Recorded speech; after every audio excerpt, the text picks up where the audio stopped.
Right, so hello and welcome back to Books and Things and welcome to another video, and today I'm going to be doing the end of the year book tag.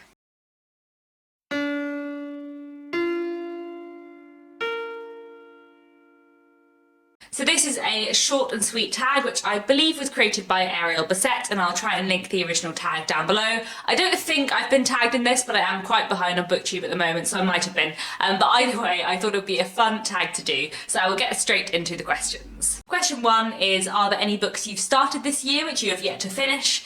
So in general, I'm not someone who starts a lot of books and doesn't finish them. In general, I tend to read not one book at a time, but a few books at a time that I finish within quite a short space of time. However, the two books that I am currently in the middle of are Parallel Lives by Phyllis Rose and also The Artful Dickens by John Mullen, both of which I am reading for Non-Fiction November. They're both non-fiction books which I'm really enjoying. This is about 5 different marriages during the Victorian period. It's a work of history, I suppose, or kind of biography, and then this is obviously all about Charles Dickens and the way in which he writes, which I am loving very much too. So those two I definitely need to finish off by the end of the month, not just by the end of the year, but I'm really enjoying them both so far. Question 2 is, do you have an autumnal book to transition into the end of the year? So not that I haven't yet read, but 2 books that I did read very recently which both felt very autumnal are these.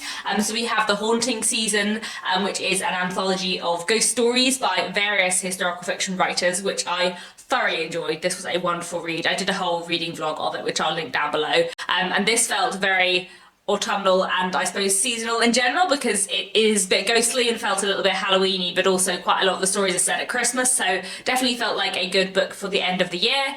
And then I also read The Sister Who Ate Her Brothers by Jen Campbell, whose BookTube channel I'll link down below. This is a collection of fairy tale retellings aimed at children and adults, and this also feels quite spooky and kind of Halloweeny, I suppose. This was great fun. I'm looking forward to talking about it more in my wrap up at the end of the month, but there were some truly wonderful stories in here. I especially loved the last story in this collection, The Woman and the Glass Mountain, which was fantastic. So this was a wonderful read and felt very autumnal, definitely. Question 3 is there a new release that you're still waiting for? So no, not really. It's now mid-November, so it's definitely sort of beyond the time when that many things are still coming out and being published. Most things have kind of been published already that I was excited for this year, I think. In fact, the 2 books I just spoke about, The Haunting Season and The Sister Who Ate Her Brothers, were the 2 books that I had pre-ordered that were coming out in October.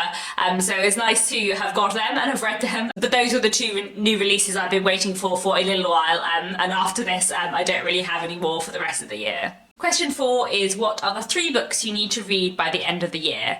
So there are quite a lot of books on my TBR for Non-Fiction November that I'm hoping to get to by the end of the month and the end of the year. But then when it comes to December, once Non-Fiction November is over, I do have a few reading plans as well of things I'd like to get to by the end of the year. And kind of the 3 main ones, I would say, one is The Night Watch by Sarah Waters, which I'm planning to buddy read with Marissa from Blatantly Bookish in December. And I'm really looking forward to this because I love Sarah Waters a lot. And every Sarah Waters book I have read, I have buddy read with Marissa, so I'm sure this will be a great fun read. Then I also really want to read The Heart of the Matter by Graham Greene, because this is one of the books that's been on my TBR for the longest, and I keep putting it on like not just my big TBR but monthly TBRs, and then end up not reading it. So I would actually really like to finish this by the end of the year. And then I have a couple of other books that I would like to read that are on my physical TBR. I'd quite like to try and get my physical TBR down a little bit by the end of the year, and also read some of the titles that have been on my TBR a bit longer.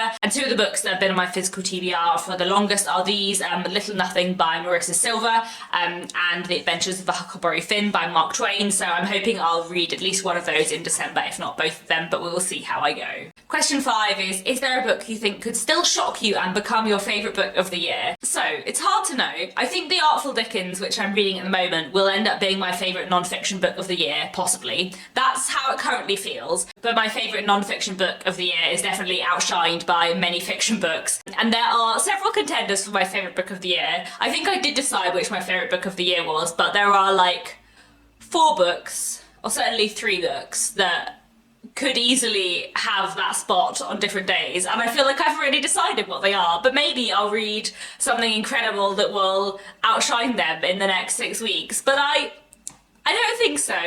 I don't think so. I've read some truly fantastic things this year, and those three truly incredible books, I think it would take a lot to beat them. Saying that, I do love Sarah Waters, so who knows, maybe The Night Watch will be truly fantastic and will blow them all out of the park, but we will see. And then question 6 is, have you already started making reading plans for next year? Yes, I have. I've been making reading plans for 2022 for ages. I have already created and set out all the categories in my like little reading checklist thing that I do, although I'm going to do the checklist slightly differently next year. But I've already like created all my categories and worked out what my like reading project's going to be. I have lots of reading plans and lots of exciting things that I want to read. I've also started thinking about like readathons for next year and everything like that already. It's already all going through my head. I love making reading plans in advance, and I really love like planning out my reading. It's something I find really fun. I like kind of gamifying reading. I find it entertaining. So I've definitely already started making my reading plans for 2022 already, even though there is still quite a lot of 2021 left to go. So that's it, short and sweet, the end of the year book tag. I'm not going to tag anyone because I feel like nearly everyone has already done this and I'm very late to the party, but if you see this video and you haven't done this and you have a booktube channel, please feel free to consider yourself tagged and enjoy doing the end of the year book tag. That's it for now. Do let me know down in the comments what you're very keen to read before the end of the year, and I'll be back very soon with another bookish video.